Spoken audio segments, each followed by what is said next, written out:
Well, good afternoon, everyone. My name is Ranjit Mathews, and I serve as the rector here in St. James, New London, for about 3 years. And I am delighted to be a part of this webinar, Witness in the Moment, the Church's Response. And I am delighted to have with me new friends and colleagues across the Episcopal Church to address this topic and to draw all of us into what I would call a real Kairos moment for our church and our society. And I would just offer just a few brief remarks before introducing our panelists. And then what I'm understanding is that we'll have about an hour together in looking at some particular questions that have sort of been grist to the moment. And then we'll have about half an hour of taking some of your questions as they come up during our time together. And then we'll have the panelists respond to them as they are able. But so in total, about maybe an hour and a half, hour fully stocked of responses from our panelists, and then time together in hopefully even deeper conversation. So again, a warm welcome to you all. I want to say one thing. The last couple of days, I got many of you must have received an email from Gay Jennings, who's president of the House of Deputies, and in it she referred to a parishioner at Christ Church in Georgetown by the name of Ruben Verghese, and he opined in an essay that is now escaping me about our baptismal promises, right, and how these promises aren't just optional, but we're compelled by them, and we're actually called to do them. And I thought that was so profound.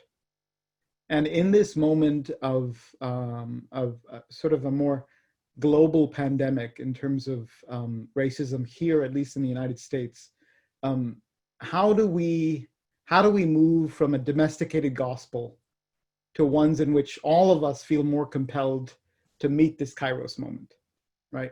And so I hope that we would see this time as members who are part of the consortium of endowed Episcopal parishes, but also, people who are not a part of that, this network, of how we move forward in faith more faithfully. Bishop Jennifer Baskerville-Burrows also pushed the House of Bishops in the last couple of days over a Zoom reflection in terms of making it very clear about where the church stands right now.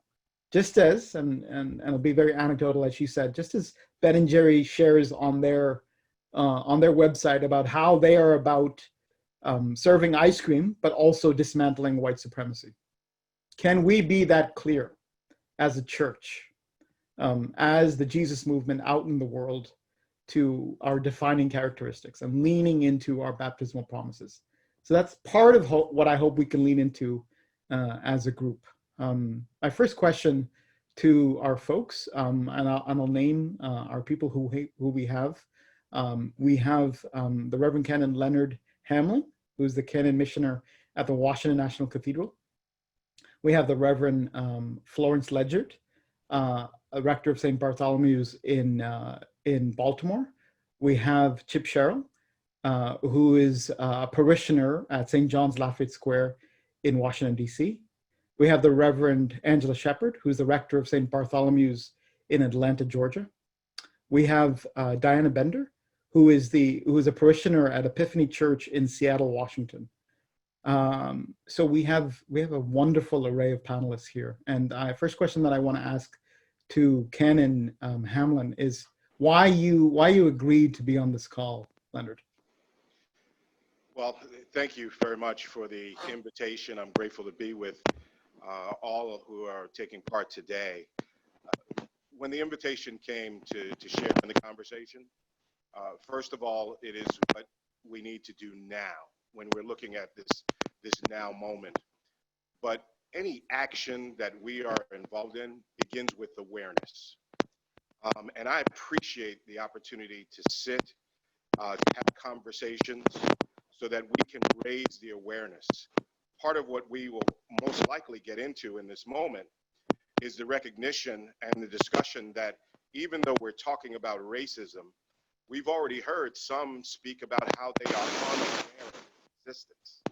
And so in a moment like this, being able to sit and join in a conversation, to contribute in some manner, helps us all. And it also helps me to raise the awareness to the blind spots that are often in all of our lives that we don't admit to. Thank you. Thank you, Ken Hamlin. I want to next invite the Reverend Angela Shepard, and also, Angela, would you kindly move us in with prayer, and then offer a reason of why you said yes to this? Of course. God be with you. And also with you. Let us pray. Holy and gracious God, we give you thanks for this opportunity to gather. Help us to continue in the struggle, realizing that this is not the first time we as a country, we as a church, we as a people have found ourselves in the crossroads of needing to respond, reacting to America's original sin. Help us to use this time to make significant steps forward. Help us to do the piece of work that lies in the heart of each person, knowing that this is our day, this is our time. Help us to use it wisely.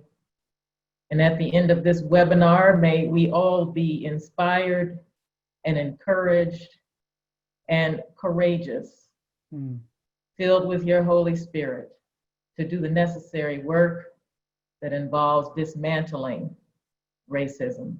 These things we ask in Jesus' name. Amen. Amen. Okay, the question is, why did I say yes to this opportunity? Yes. Being involved in this work has been a part of my life's work, literally, from the time I was born, which is another story of the way that I came into the world, forcing a obstetrician to deliver a Black baby when that, as the first Black baby that obstetrician delivered, only because the partner in the practice could not be found. And so it was incumbent upon him to deliver me.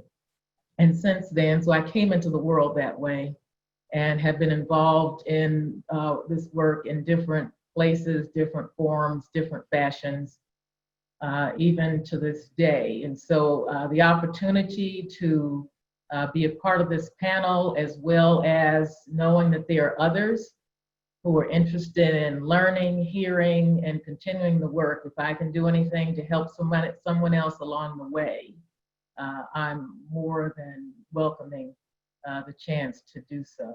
There's so much that the Episcopal Church has already done, yet we've not taken advantage of what is in place. So I'm hoping that we can spend a little bit of time talking about the resources that have been there for a few years. Thank you. Yeah, thank you, Angela. Thank you. Diana, would you respond to that question of why you said yes? I said yes because I think that it's really important for people to hear and see that this is not just a fight for people of color, that white people, it's our fight too. It's our fight as human beings, not just as Christians, to address the injustice and speak out.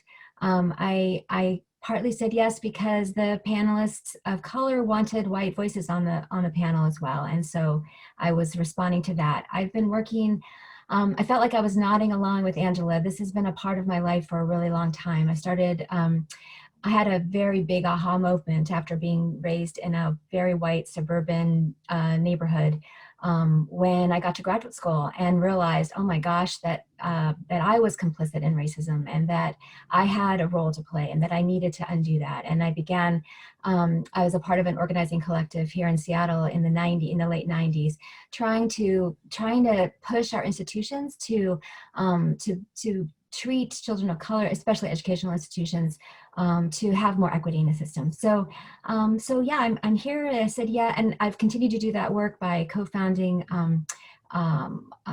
groups and activism communities with in my son's schools, in my churches, in my workplaces over the years, always under the leadership of people of color, because we as white people are taught not to do that, and it's really important to undo that and to learn how to take leadership and drive. So that to not be in the driver's seat. That's why I said yes. Thank you. And I'm very honored to be a part of this with this group. I really appreciate this opportunity. Thank you. Thank you, Diana. Thank you. Chip, would you give your reason for why you said yes? Sure, happily will. I'm very excited and privileged to be a part of this discussion. As the member of St. John's Church, Lafayette Square, I think it's very important to focus on the social justice mission that church has always had, and really raise that up more broadly. Obviously, events of the last week have put a greater spotlight on our church, and hopefully we can dispel any of the misconceptions around that event, as well as our church in general. I think I really want to be a person that helps to grow a broader focus around social justice, not only in our church, but our broader community. We've been incredibly well represented by our Bishop Buddy, our rector, Rob Fisher, and obviously the presiding bishop, Bishop Curry, to make it clear that we are really doubling down, if you will, on the focus on social justice and inclusion across our church. We really want to help to provide a safe space. I think this dialogue is incredibly helpful for me on a personal level. I recognize that I've been on an emotional journey, a roller coaster, as oftentimes when the incidents around the death of George Floyd and others have occurred in the past, is incredibly painful and incredibly exhausting for people of color to deal with the pain and the fear, and also the challenge of being asked, well, what should we do differently, maybe from people of a different background.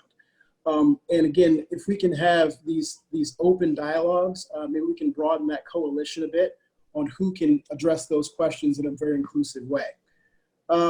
So I want to thank you guys again for that opportunity. And lastly, I really want to make sure that we are able to come out of this conversation and subsequent conversations with additional kind of tangible actions we all can take as individuals and a collective church family to move the collective thinking, heart, mind, and otherwise of this country, so we can really, this will truly become a tipping point, and we'll realize the dreams of every person in this country to be fully included and fully human as they live their lives. Thank you. Thank you, Chip. Yeah, thank you. Florence. Well, I'm actually kind of amazed and excited to be part of this opportunity today.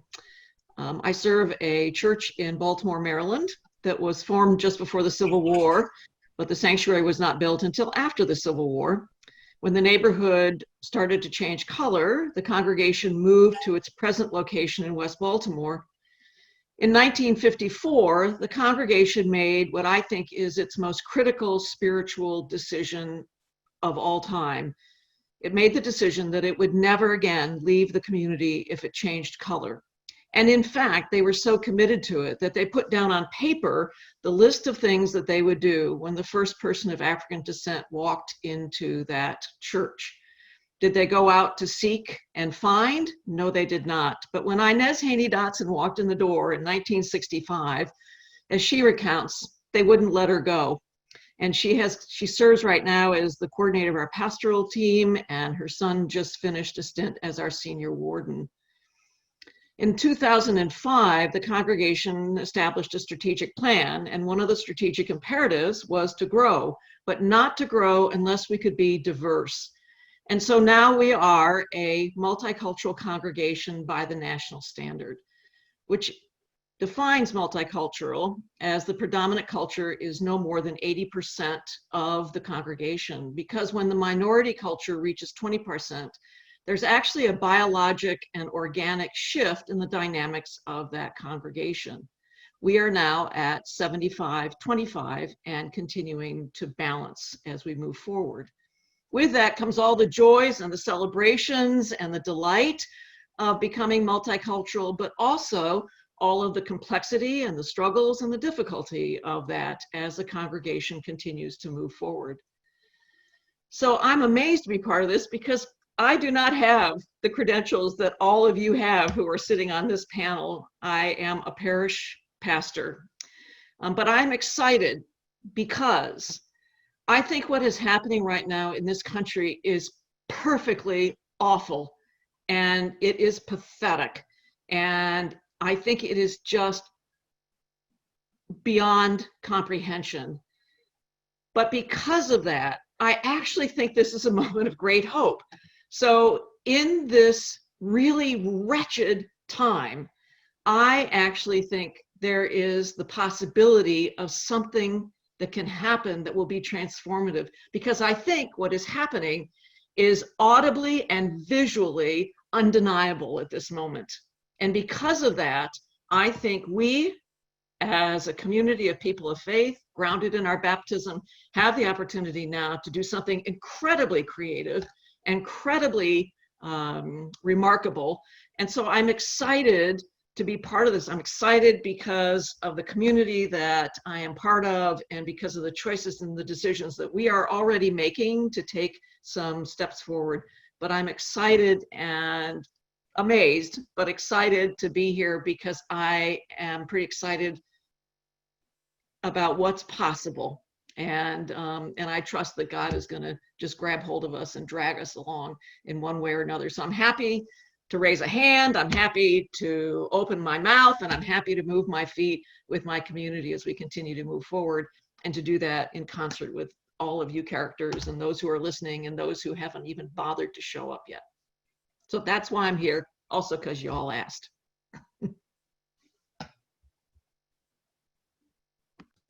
Thank you, Florence. And thanks to everybody for your answers and that power.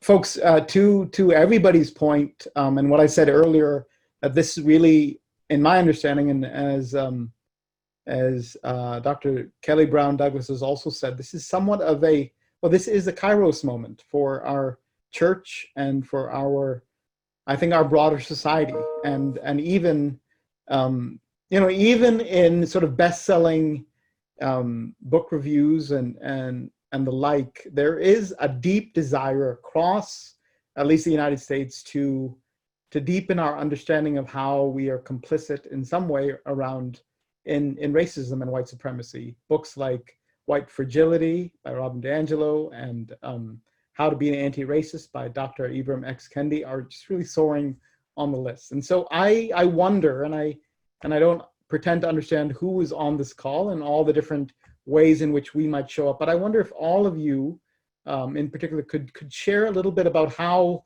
you're leading in this moment in your particular context. What does it mean to show up in this Kairos moment as a parish? And what does it look like on the ground? I think that would offer some sort of gospel-centered direction to those of us who are ready to move with y'all. So I'd first want to go with Reverend Angela Shepherd. Reverend Angela Shepherd, would you take a lead on that? Sure. Well, as you shared, I'm the rector of St. Bartholomew's Episcopal Church in Atlanta.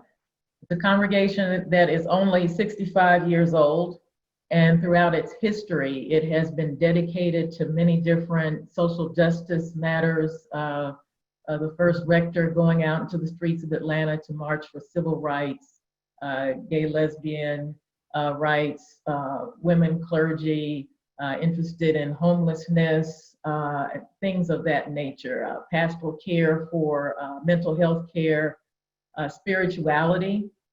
And it's been my assessment that really tackling the issue of race is the last barrier to be achieved.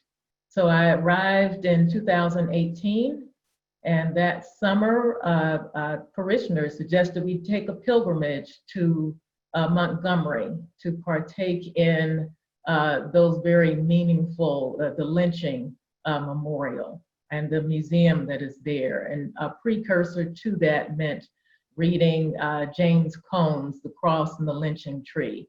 And so we did that. We went on pilgrimage. And then the fall of that year, folks said that they would like to continue. I forgot one important detail.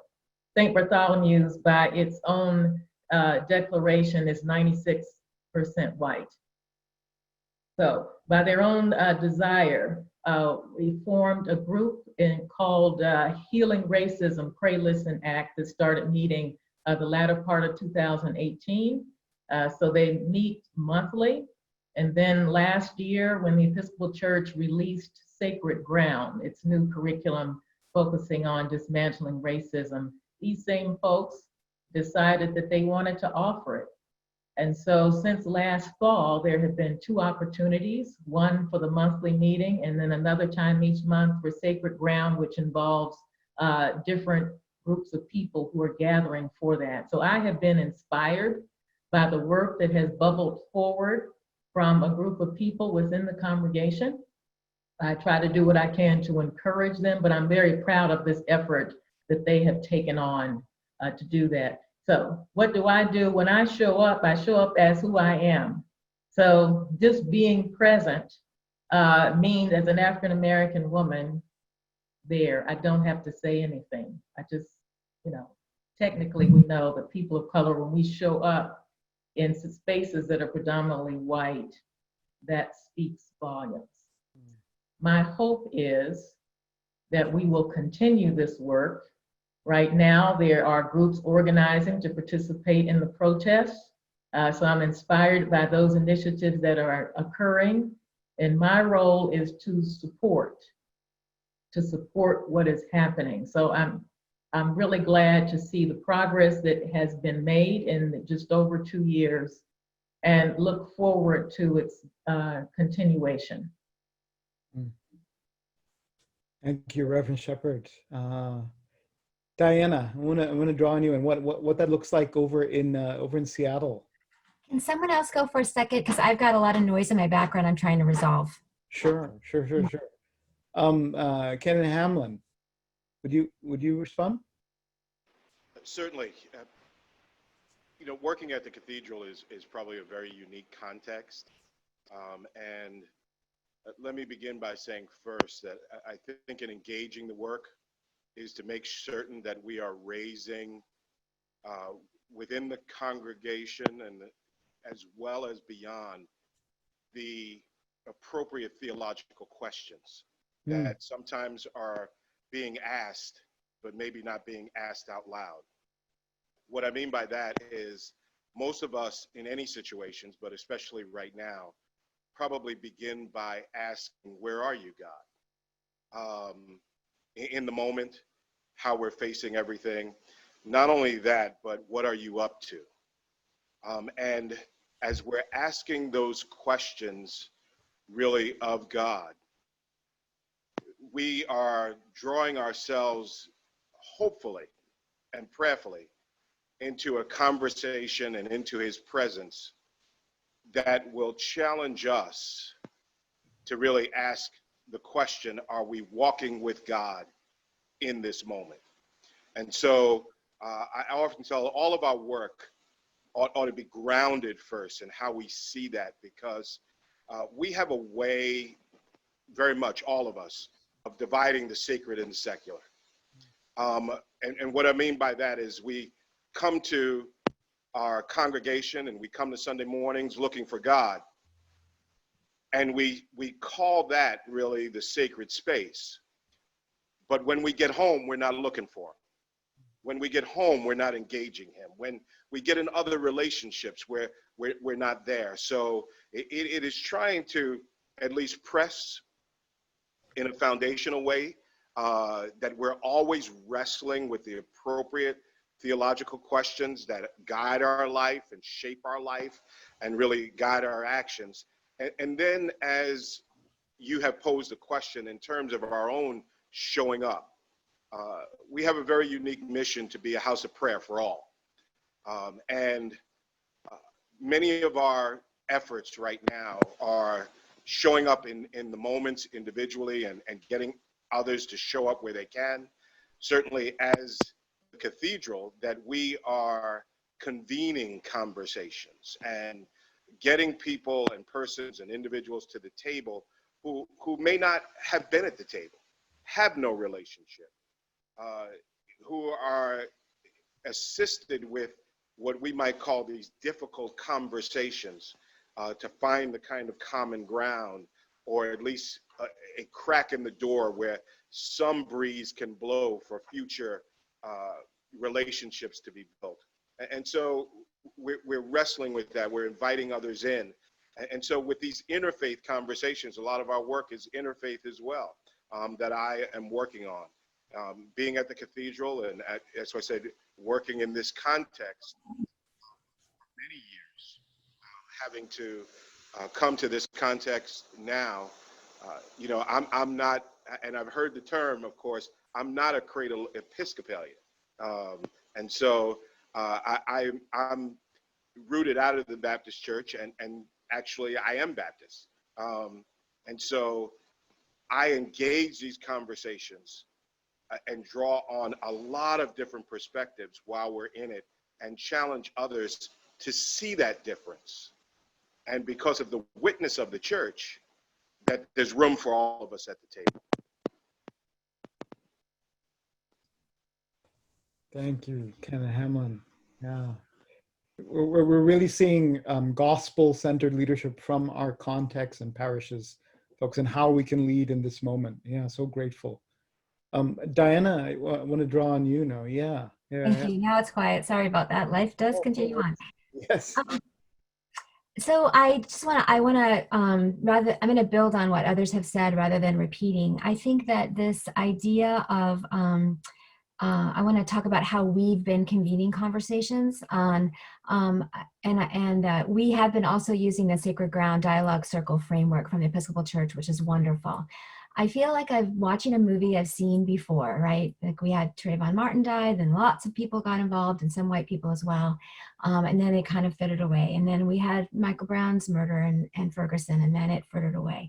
So I feel like I'm trying hard to strike while the iron is hot, and to get as many people in my congregation, in my neighborhood, as engaged in this work in sort of a longer term way as possible. And so people are starting book groups. I've sent an email out on my first statement about sacred. We had been planning to start Sacred Ground, and we had because we had done some other, convened some other conversations about race at Epiphany, but we had decided that we really wanted to do the Sacred Ground one, and we've been sort of building the infrastructure for that, again, as a lay volunteer.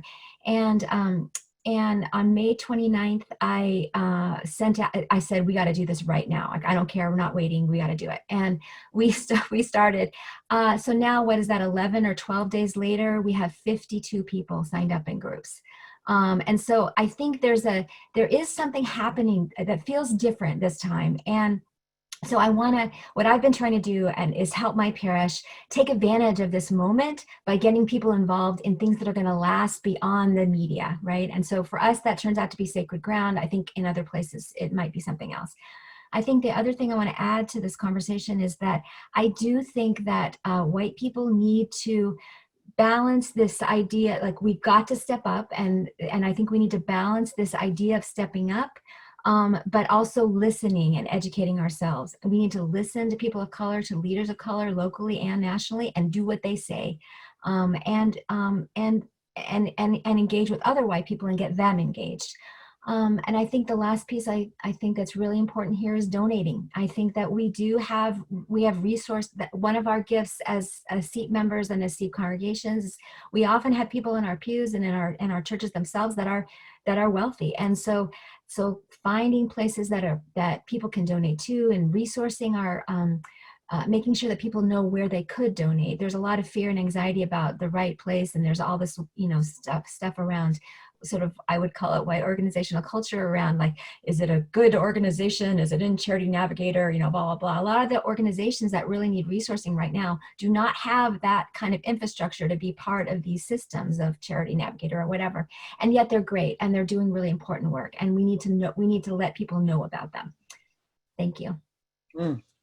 Yeah, thank you. Thank you, Diana. Thank you. Reverend Ledyard. Well, I think there are some different dimensions to that question. I think first and foremost, it's what we continue to do liturgically, both in terms of the content of our liturgy, but also what people see in our liturgical space. And so that continues to be an important part of how we represent who we are as a faith community. I also think there's some internal things that we continue to do that are really critical for us as we go through this rebalancing of who we are, as we understand the gift of our diversity. I think we also need to continue to struggle with what it means to be a diverse faith community and all the joy of that, but also all the complications of that. And so how do we continue to attend to one another? How do we continue to tend to that journey? How do we continue to raise ourselves up to make sure that we are being attentive to God's work in our midst? And so there's personal work that I hope and trust people are doing in the community, no matter where you fall in terms of your cultural background. And then there's also how do we, as a microcosm of a diverse community, continue to learn and grow together. But there also are the things that we do that reach out into the community that are really important, I think, for also how we bear witness to what it is that God is asking of us. So sometimes that's things that we do educationally, that we invite the broader community to come to participate in. We did a wonderful series called From Martin Luther King Jr. to Black Lives Matter. And it was a great opportunity for people to come from all across our neighborhood to come and have really extraordinary conversation.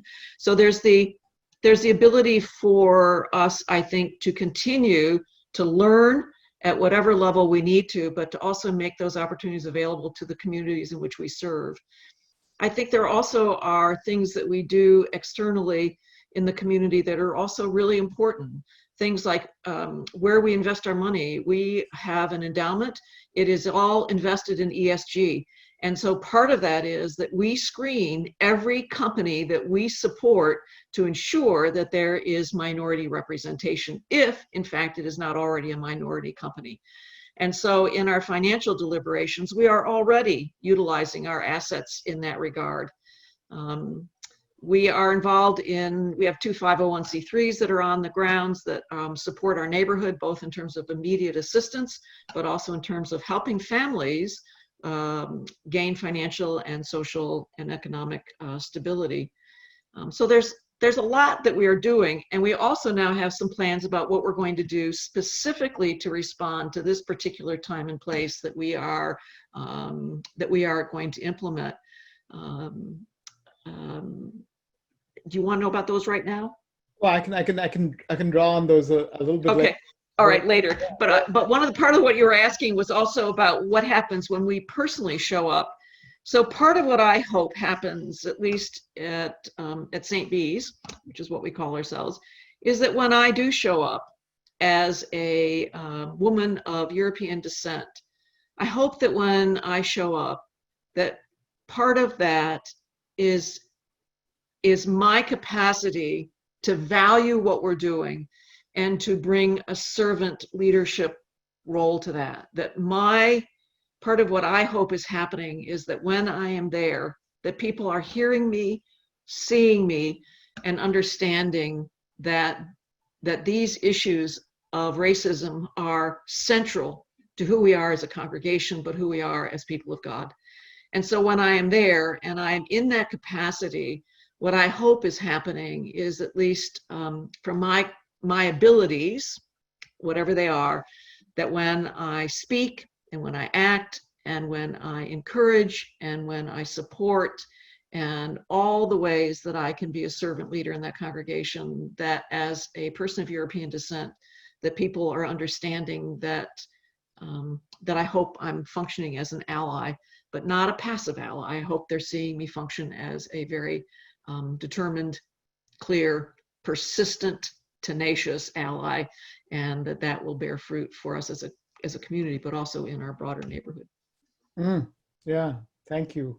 Thank you, Reverend Ledyard. I want to draw on you and how St. John's Lafayette Square is showing up, and I also want to just trouble the waters a little bit, Diana, and ask you to share this also, Chip.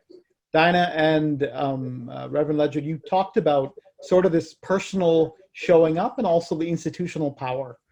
And so realizing that, as you know, this is the SEEP network, right? And we are parishes with considerable endowments, wherever they range from. How do we show up not only in a personal level with some tenacity, Reverend Ledyard, but also institutionally? Where do we leverage our funds, and how do we show up like that? And I mean, we can talk about all of this in a very, maybe it'll go on, as Diane was said, but what about the systemic racism that is also embedded in our churches, right? So how do we move with that? So Chip, I want to ask you those two particular questions, and then we'll broaden it out to our. Okay, I'll try to address it from the perspective of both a participant and a layperson who's learning from all of these great leaders like the ones on the call, but also someone who tries to apply those learnings out in the business world with my firm and other things we do. I think a lot of the same themes that have been shared are also being echoed within St. John's Church, Lafayette Square. I think having these candid conversations, both an individual level and a group level, are incredibly important. They're going to be uncomfortable. We know they're uncomfortable, but they must occur. I think hearing from diverse populations, people of color within our congregations and our business endeavors, and making those a very deliberate dialogue where everyone hears the emotions, sees the tears, literally on calls like this in our organizations, is incredibly important to understand how deeply rooted the myriad of emotions, the fear, the pain, the loss have been, to make it really hit home and make people understand how important it is. One of the ideas in terms of bringing your full self to church, but in your day-to-day lives, being incredibly open about where you are on this journey. We have incredible challenges in the world today, which I cannot list them all, right? But not just saying, hey, how are you? Are you fine, right? Let's be truly honest and authentic. One of the things that I think about is an important word in these times, and how do we show up as a congregation, is proximity. So one of the incredibly important commitments that St. John's has made over many years and will continue, and is expanding in these times, is supporting the Bishop Walker School here in DC. So for those of you that aren't aware of it, Bishop John T. Walker, the first African-American bishop at the National Cathedral, was an incredibly important leader in our community and really across this country.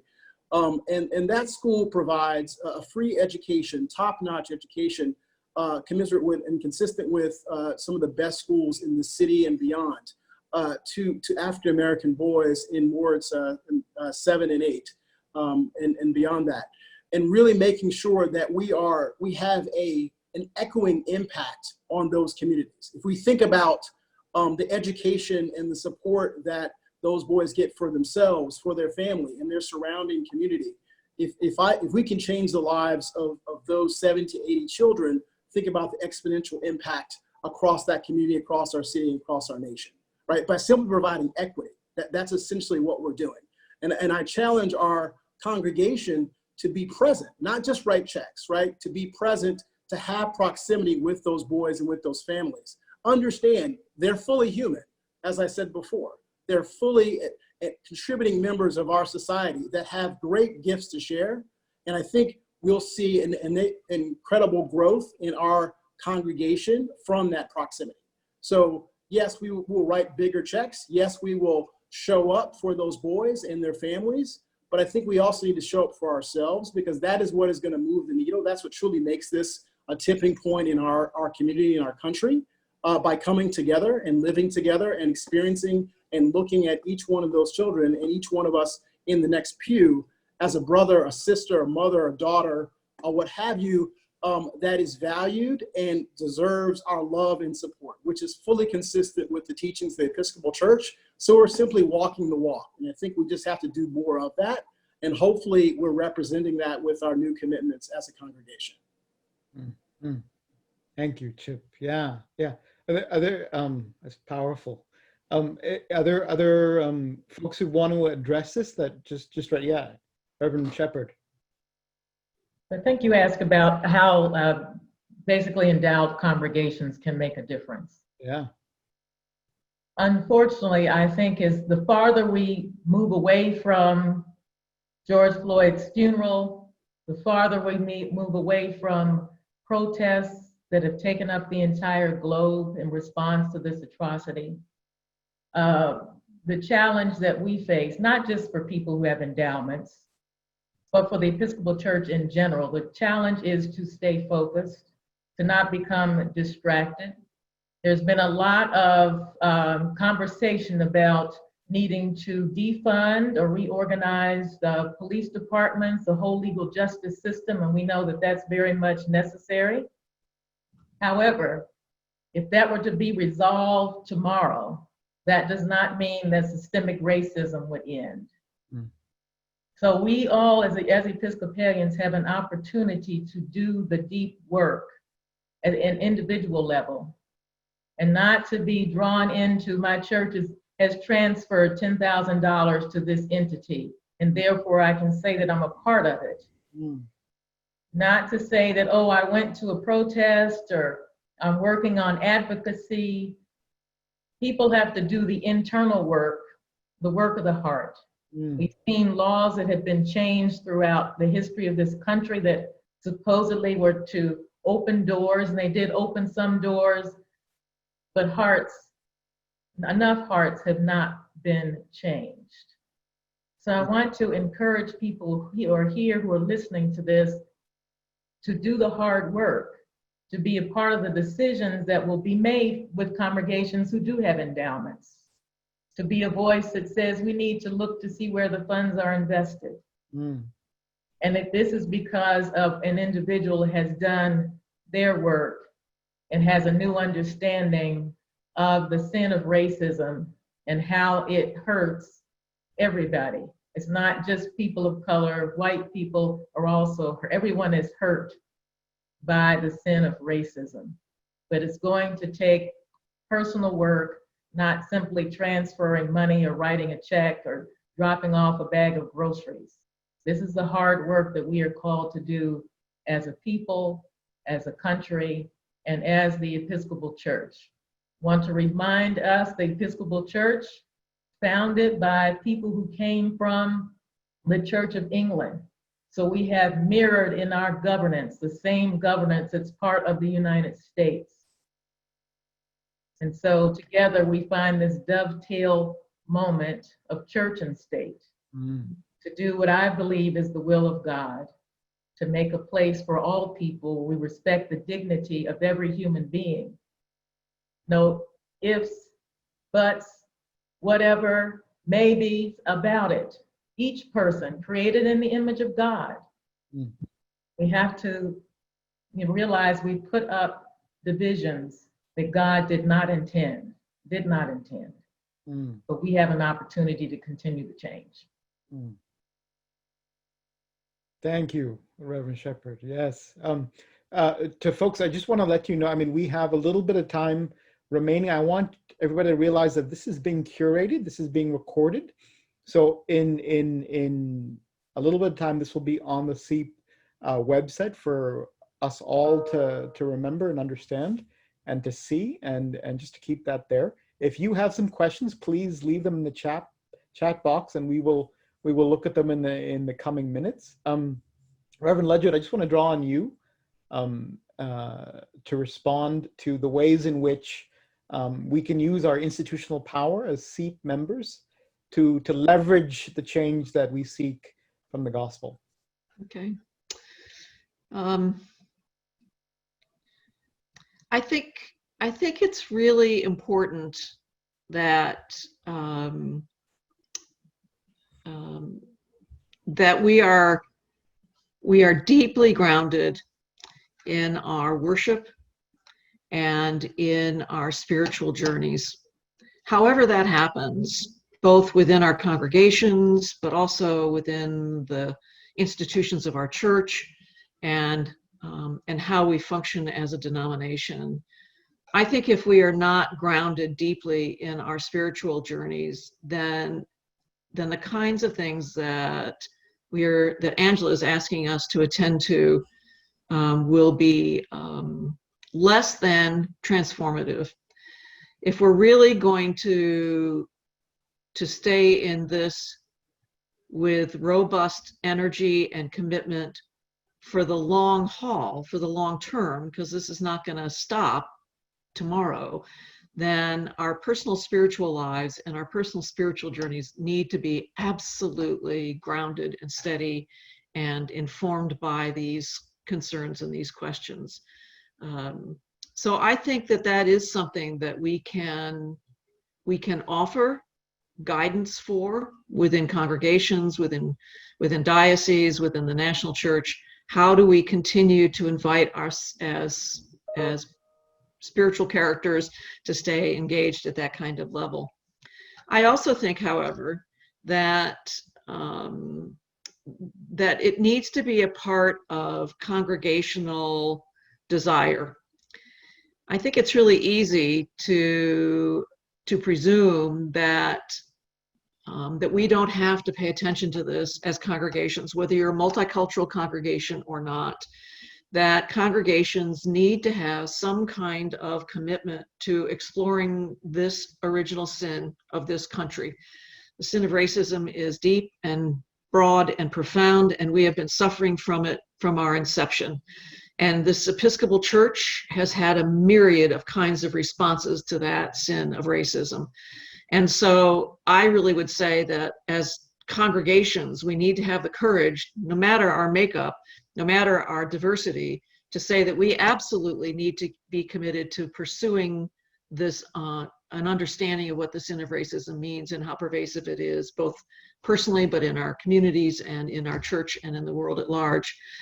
And then I would also want to say that we need to have access. We need to use our power. We need to use our power. We need to use our assets, both personal people assets, but also our building assets, also our financial assets, to make sure that we are providing space and place for these kinds of conversations to happen, but also for actions to take place. So I think that's really essential. So I would say that we need to make sure that our buildings are being used in the appropriate way, to make sure that they are places for conversation, they're places for engagement, and they're places for discussion. I think we need to be using our financial assets to ensure that we are providing a balance and rebalance, if you will.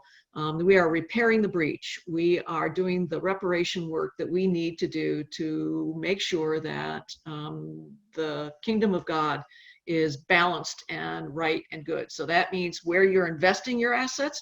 It also means how you are expending your assets.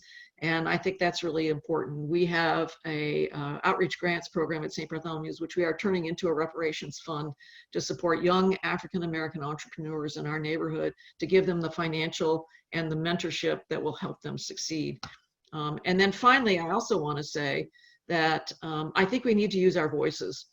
And while I don't disagree with the actions of ministry, I think our voices, I think we have a voice that needs to be spoken, and it needs to be loud and clear and compassionate, but also strong and profound. And so for me, I think that those are things that we can do as a denomination, as congregations, as dioceses, and also how do we do that in concert with all kinds of people, from all kinds of people, from all kinds of places. So, yeah.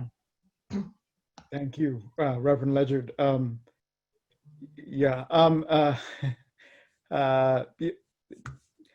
Angela, and then I want to draw 60 seconds in response to Flo's encouraging people to use the buildings and things like that. Don't let the fact that COVID-19 has kept us out of the building keep you from doing the work.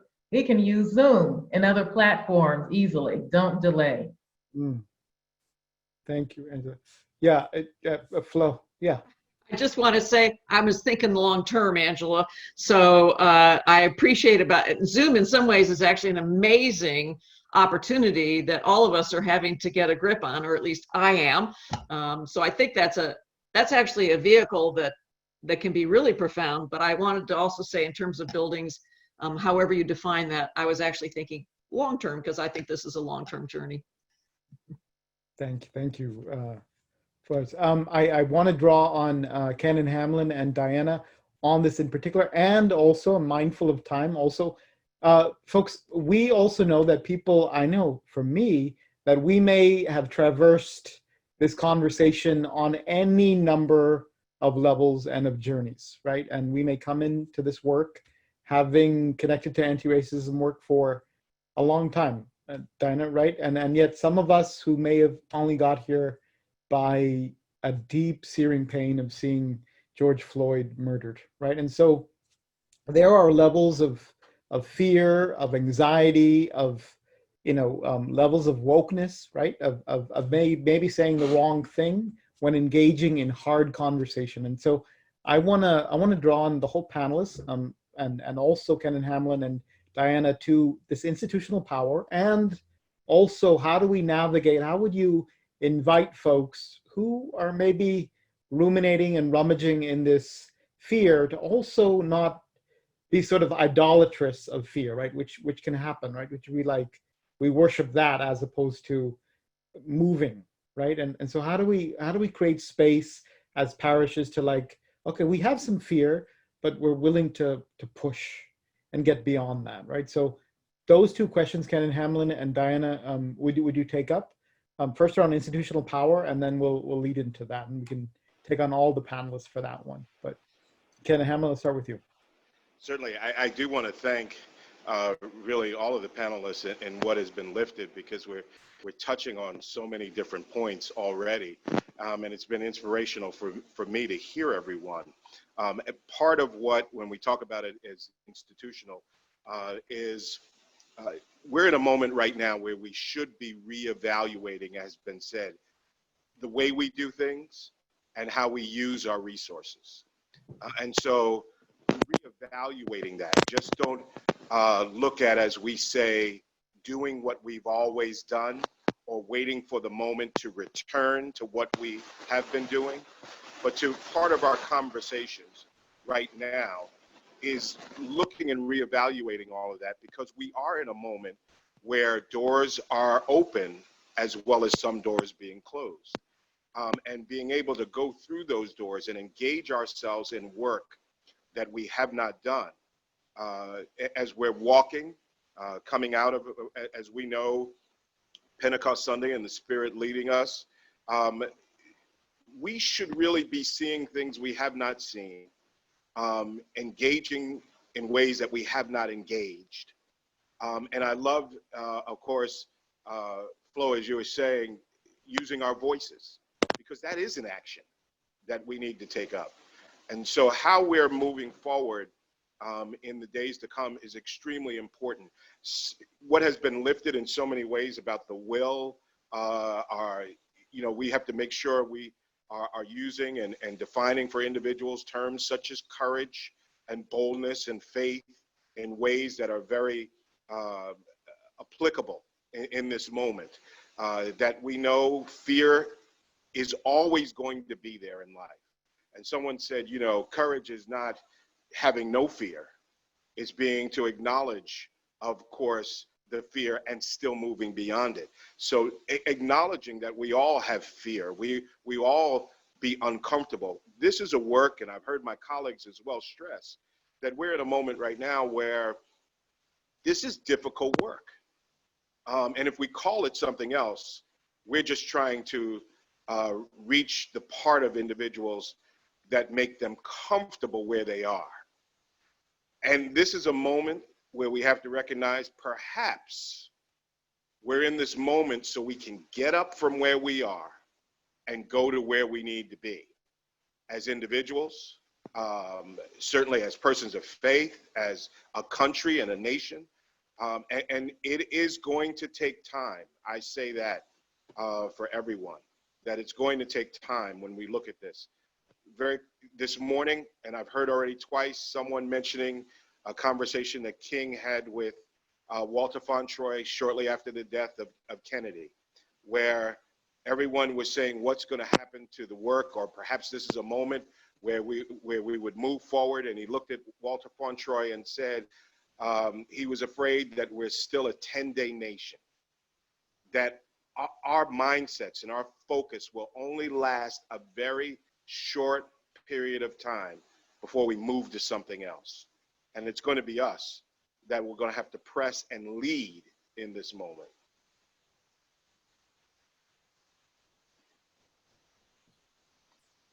Should I go ahead? Thank you, Ken and Hamlin. Yeah, Diana. Yeah. Thank you so much for that beautiful, those beautiful words from Dr. Martin Luther King. I think to me, there's three things I want to say. One is, I think this is the time for us to build in accountability into this work. And whether that's just saying to your kid or to your spouse or to your best friend, I'm going to work on this, and invite them to hold you accountable for staying in the work is really important. This is partly why I'm so excited about these dialogue circles and helping them get started in my own church and also churches in my diocese over out here in Diocese of Olympia.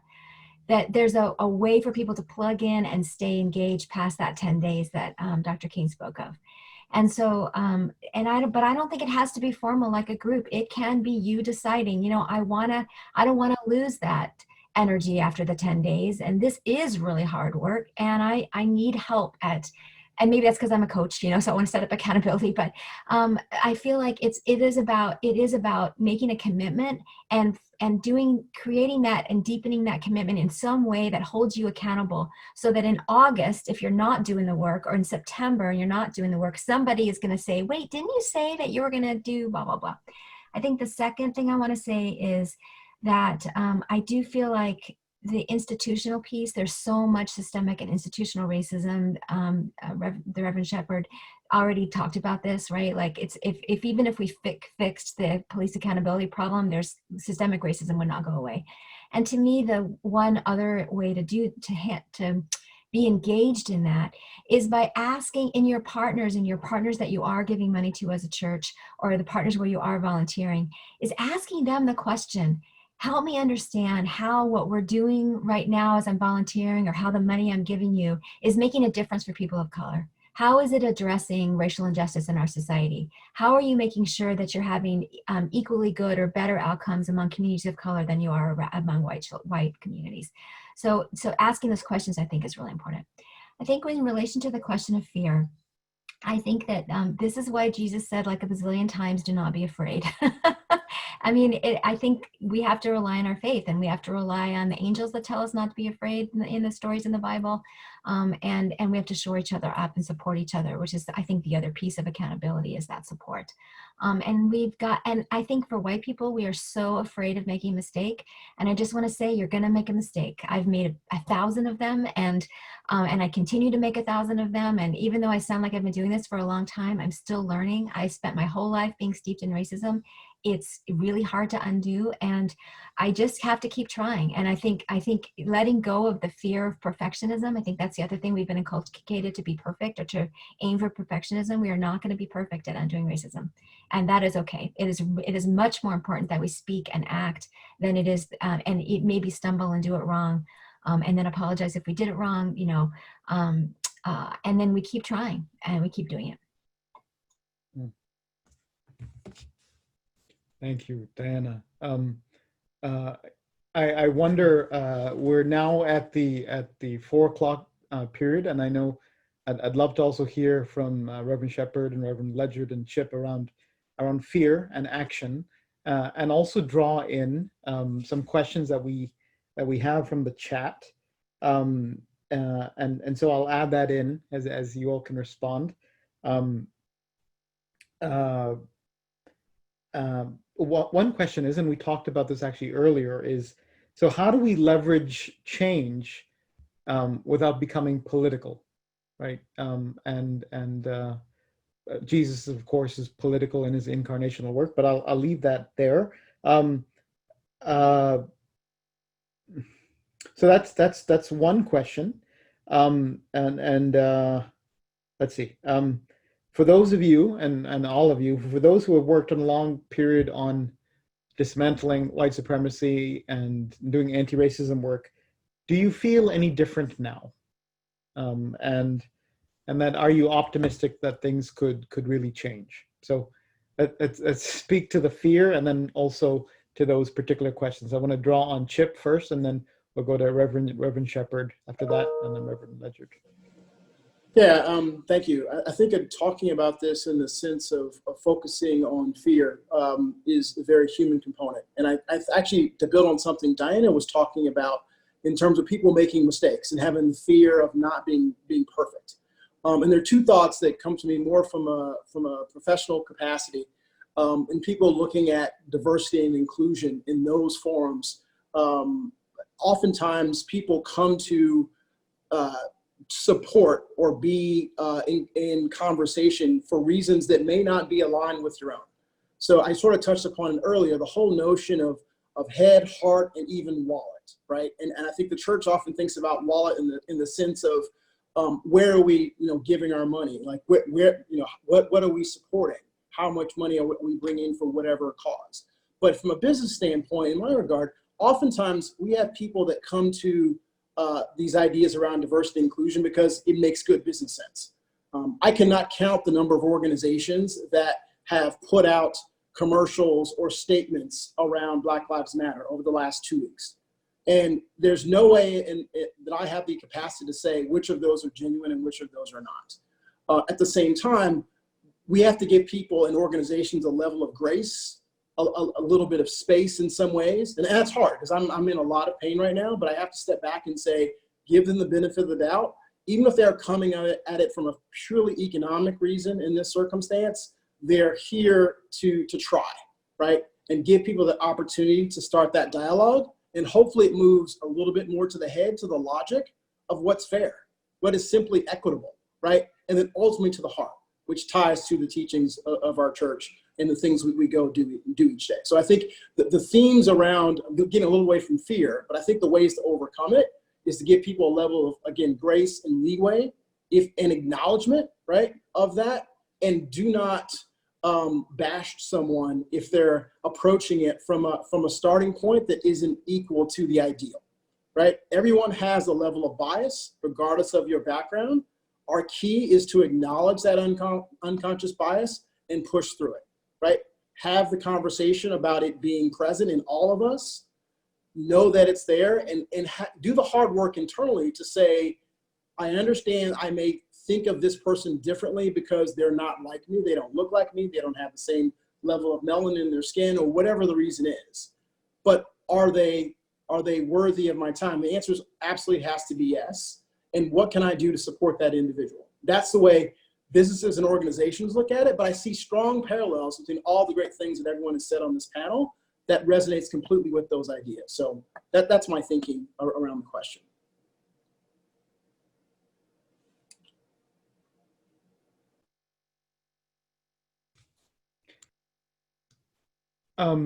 Reverend Shepherd, to the point of using and leveraging power without becoming political. And also, a second question is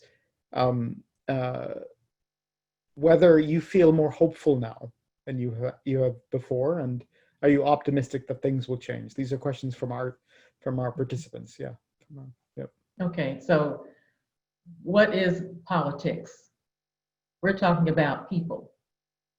So I see when people say the church should not get involved with political actions, we're talking about people. Racism is a sin and evil. I know we don't talk about evil in the Episcopal Church, but it exists. So when we're dealing with evil, things kind of come up to try to divert our attention. We don't want to get involved with this because it's political. Well, we are people who are involved with people. So we should cast that aside. Fear, shame, guilt can all be used as impediments to moving past that and to do the work. Now, the social rights activist Peggy McIntosh in one of her videos says to white people, when those emotions come forward, she uses the word hustle past. You have to hustle past those feelings so you can see clearly to do what is next. Using the power of the gospel The power of the gospel is something that we have, a tool to be used. It is our faith. And I think the society is looking for us to show up.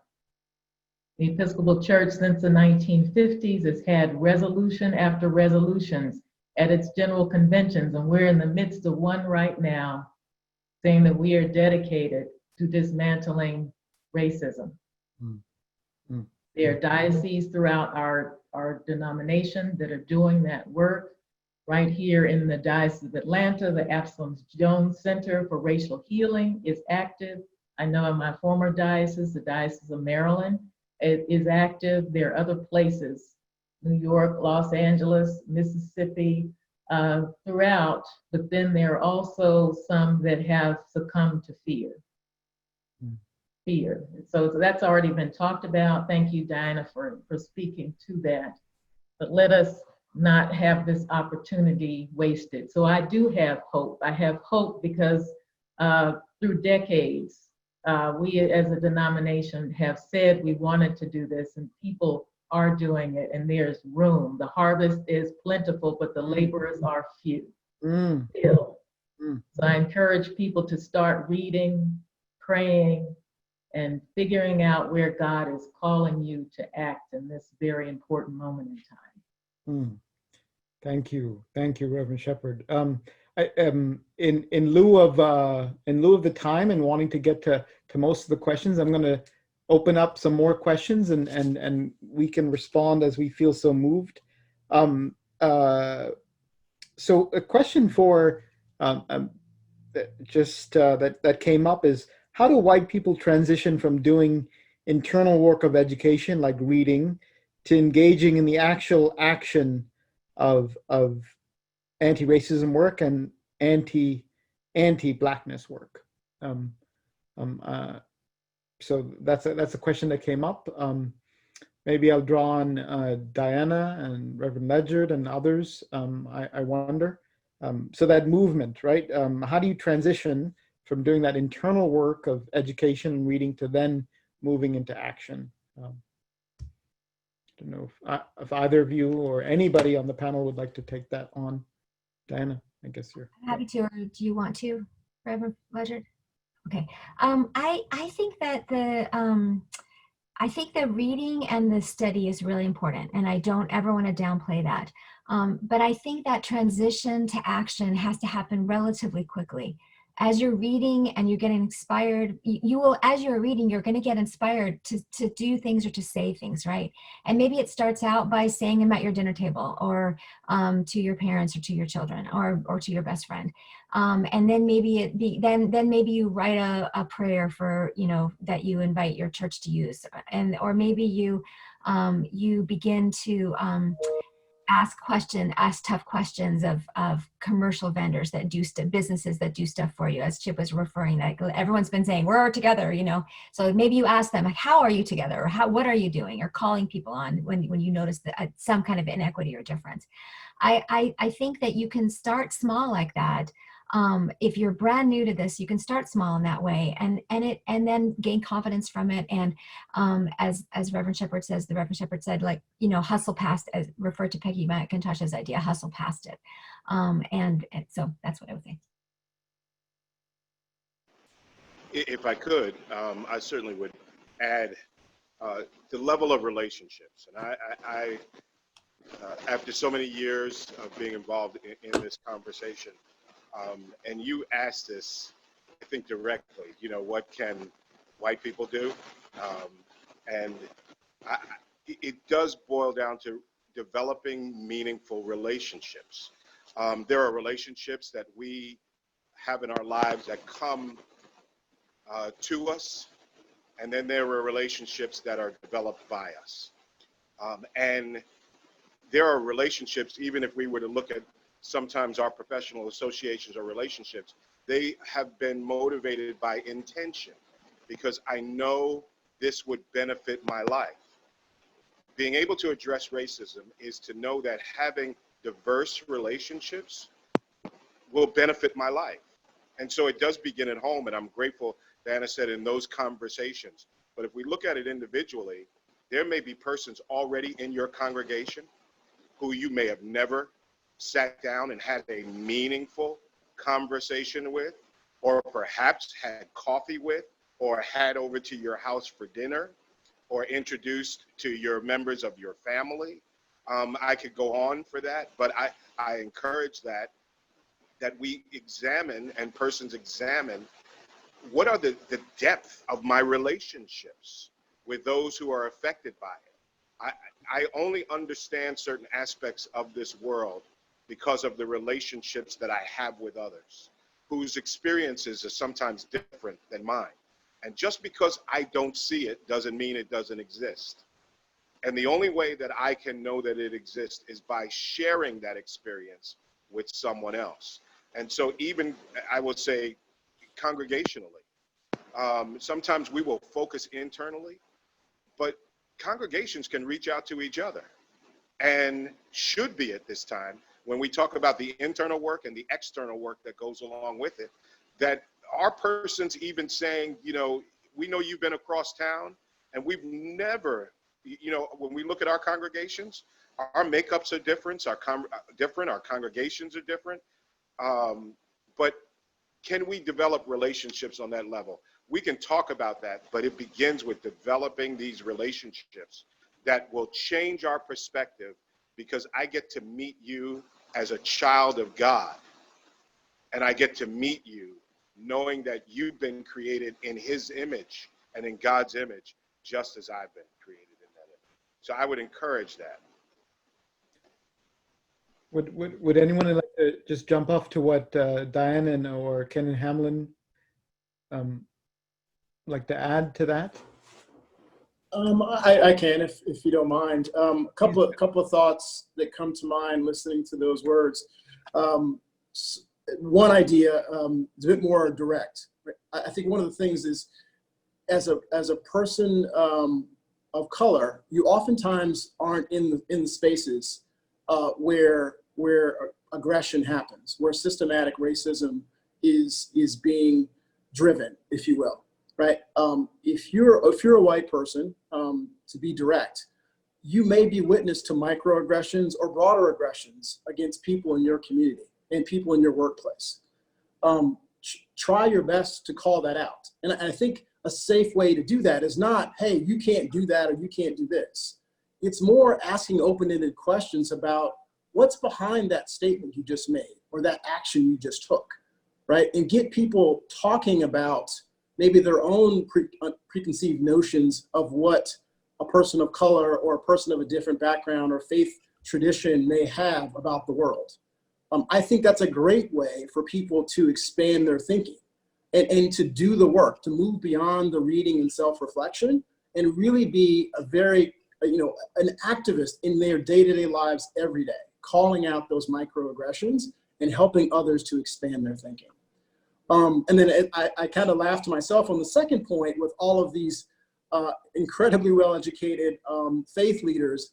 And I go back to something very simple in my mind is the golden rule, right? The simple fact that you want to be treated, in a certain way, treat others in the exact same way. If you simply apply that notion, let's go to the very basics of it all. If you simply are doing that in your day-to-day lives, we can impact incredible amounts of change in this world. And it's hard. It's incredibly hard. Everyone has, again, their mind's eye of how they look at the world. And again, their preconceived notions about the world I've talked about before with unconscious bias. But if we simply put that top of mind each morning, each day, and each night as we lay down and look for the next day, I think we will be a lot more successful as a society. Yeah. Right. How do we, to that end, Chip, in terms of certainly the one-on-one understanding, we are a SEEP network, right? And typically we haven't engaged, I think, maybe even more fully in this work as we can, potentially. And yet white supremacy is really the foundation of this country, right? And so how do we get beyond sort of the performative and even sort of the virtue signaling that can be so, painfully real in these moments, right? And really push to real concrete change, and get beyond the sprint that might happen in, as Right. Diana said, in terms of these 10 days, to really make it much broader, right? To get beyond maybe even this moment, to make it a movement, right? Yep. And I want to draw on all the panelists to respond to that. This is really a push on the whole church to do more than what we've been doing. And so I want to push our panelists on that to push us as a community. And so anybody willing to, is there something that's coming in terms of that, a prophetic witness to ourselves and to the church? I'll begin. And again, loving these moments, and as we look at the church, this witness that we're giving to the world begins with personal transformation. We've talked about that. And I'm grateful that my colleagues have all referenced that. So as you said, sort of giving another push to that, it begins with personal transformation. If we have not examined ourselves in the way that we should, and looking at our walk and our witness, we're only, of course, adjusting our habits rather than transforming our lives. And so it's very easy to adjust habits, circumstantial, situational, but we're talking about transforming our lives through this gospel that we hold and claim and give witness to in the world, that it will last if there's personal transformation. All of these pieces that we've talked about of how we would like the world to move and others to love in ways. It begins with not just putting that on for a moment, but it is that it's part of who I am. And it'll last if it really is in me, if it's part of me. And so grounding this discussion with the individual and in the community in which we are connected, because we know that the individual should be part of the community. We could have a longer discussion about that, but I would push this and push everyone who's listening that we begin personally knowing that when we've had that kind of spiritual encounter and grounded ourselves in the claims and the faith, and as you started out with our baptismal covenant and all that's there, if we're truly grounded in that, it happens every day. We call it out, as Chip was saying, when we see it. We help those who are in need of help. We love those who others will not love, because it is who we are. It is not just what we do. Thank you, Ken and Hamlin. Yeah. Yeah, right, Reverend Ledyard. Yeah. So I think I want to just speak for a second about this notion of fear or anxiety or various dimensions of that. And I guess I want to say to us, or at least what I'm thinking about, is that the scripture reminds us over and over again that if you don't name the demon, you'll never have any capacity to handle the demon. And so there are all kinds of layers and levels and dimensions of fear. There's the fear about, there's the fear of having to walk out the door every single day if you are a person of non-European descent. If you are a person of African descent, or you're a person of Asian descent, Latina, or you are a person of Native American descent, there's a level of fear that happens, as I understand it, when you walk out of the house virtually every day that I do not have to experience. So there's physical fear. I think there's also intellectual fear. I think there's emotional fear. I'm saying that when we talk about fear, I think it's really important, at least for me, to say that I see fear as multifaceted and multi-layered. And what I think is really, really important if we're going to face some kinds of transformation, either individually or as a congregation or as a diocese or as a church, is to be able to acknowledge the fear and to name it. However that happens, I think that's really an essential part of how we will ever find the courage in the naming of the fear to be able to say, I can name the fear, and therefore I now have the ability to discuss the fear in a way that allows some level of honesty, some level of authenticity, and therefore for the kinds of relationships that the good canon is asking us to attend to, that kind of relationship that is honest and really has some grit to it. And so I think that that's really an important part, at least for me. It has been for me, and I just want to name that as a possible step in. If I'm afraid to have the conversation, then I'm never going to step in.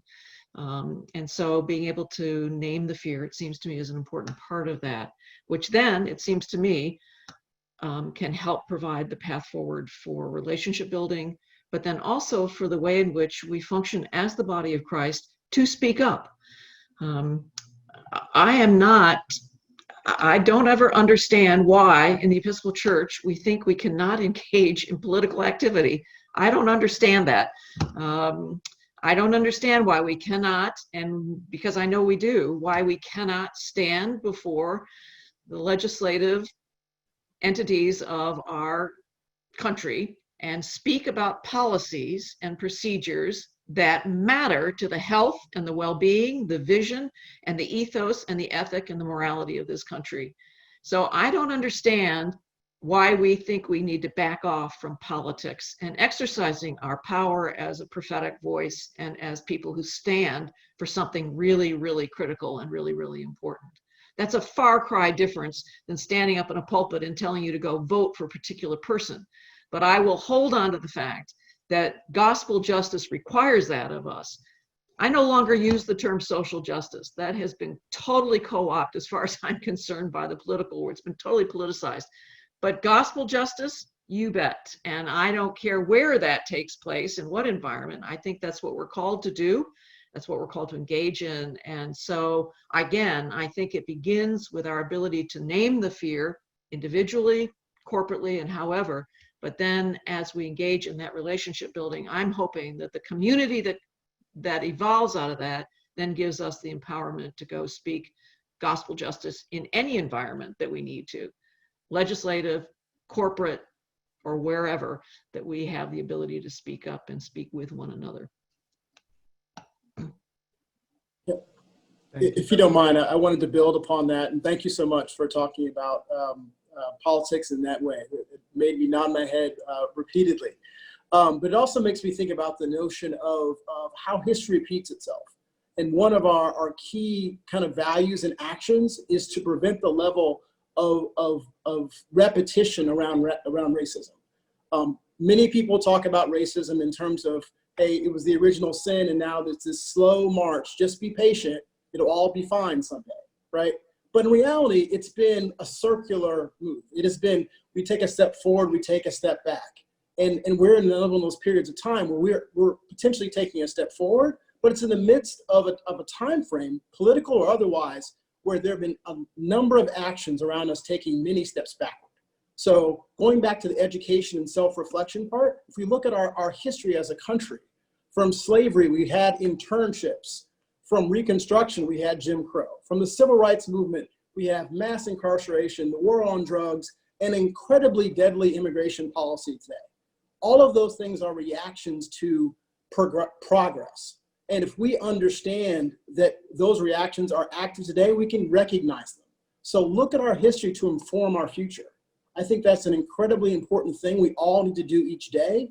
And it is frustrating as a person of color to see things written clearly on the wall of the world and go, why is everyone not walking around with their hair on fire? Because this is happening to our fellow citizens. So I think that's an incredibly thing to do, whether it's public policy, political, social justice, whatever term you want to put to it. Everyone pick their favorite term of the day, but we cannot allow these same cycles to continuously repeat themselves and literally kill people of color in this country. Yeah. Thank you, Chip. Thank you so much. Folks, I know, yeah, Andrew, yeah, all right.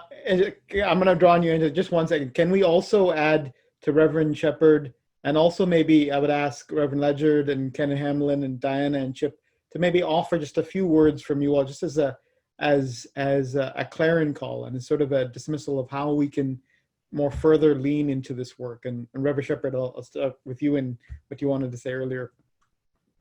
Right, my response real quick is to the other. I think people have to understand they're in this for the long haul. It's not a quick fix, and understand how deeply the ideology of people is embedded in the fabric. Even if you form relationships with people of color, you know those people pretty well, thinking, oh, I'm really great and I'm an anti-racist. Then you walk down the street and you're seeing it coming towards you, an African-American man, and you may clutch your purse, but yet thought that you had arrived in a certain place because a friendship has been formed. These things, these ideas about people of color are deeply rooted. And I understand from talking with my white friends, as well as having led workshops in the Diocese of Maryland for 7 years, that that's something that white people experience. So it has to be a constant dedication and realization that you may never get rid of what you have been taught about people of color. You certainly fight against it and try to get to a different place consistently, but don't think because 1 or 2 relationships have been formed that now it's over for you. Lifelong commitment. So that's my final word, just encouraging people to not be afraid and realizing this is the call of God. God's dream for us as a people is to bring love back into the world. We've divided ourselves. God created, God called God's creation good, and we have dismantled goodness, but now we have an opportunity and a mandate to erect things that are good and just and true.